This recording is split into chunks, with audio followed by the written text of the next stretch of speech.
કેદારનાથ બદ્રીનાથમાં બરફવર્ષા થઈ છે. શિમલાથી લઈને ઉત્તરાખંડ અને હિમાચલ પ્રદેશના અનેક શહેરોમાં સિઝનની પ્રથમ બરફવર્ષા થઈ.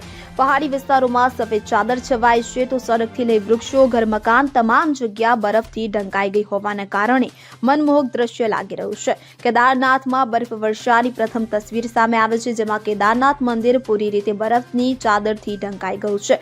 પહાડ પર બરફવર્ષાની અસર આગામી દિવસોમાં મેદાની વિસ્તારમાં જોવા મળશે. ઠંડી વધવાની સાથે પારો વધુ ગગડવાની સંભાવના છે. જો વાત કરવામાં આવે તો ચમોલી, અવલી, જોશીમઠ, બદ્રીનાથ સહિત તમામ ઊંચાઈવાળા વિસ્તારોમાં સિઝનની પ્રથમ બરફવર્ષા થતા પ્રવાસીઓ ખુશ થઈ ગયા છે. ઉત્તરાખંડના પહાડી વિસ્તારોમાં 2 થી 4 ઇંચ સુધી બરફવર્ષા થઈ છે. કેદારનાથ ધામમાં ભારે બરફવર્ષા બાદ ત્યાં ચાલતા કામ પણ બંધ કરી દેવામાં આવ્યા છે. ઊંચાઈ પર બરફવર્ષાથી નીચેના વિસ્તારોમાં ઠંડા પવનો ફૂંકાવાના કારણે કડકડતી ઠંડીનો અનુભવ થશે. હવામાન વિભાગે હિમાચલ પ્રદેશ, ઉત્તરાખંડ કોલ્ડ વેવની આગાહી કરી છે. હિમાચલ પ્રદેશમાં થયેલી બરફવર્ષા બાદ સડક પર બરફની ચાદર છવાઈ ગઈ છે. ગંગોત્રી ધામમાં પણ બરફના થર જામી ગયા છે. શિમલામાં પણ સિઝનની પ્રથમ બરફવર્ષા થતા તાપમાનમાં 2 થી 3 ડિગ્રીનો ઘટાડો નોંધાયો હતો.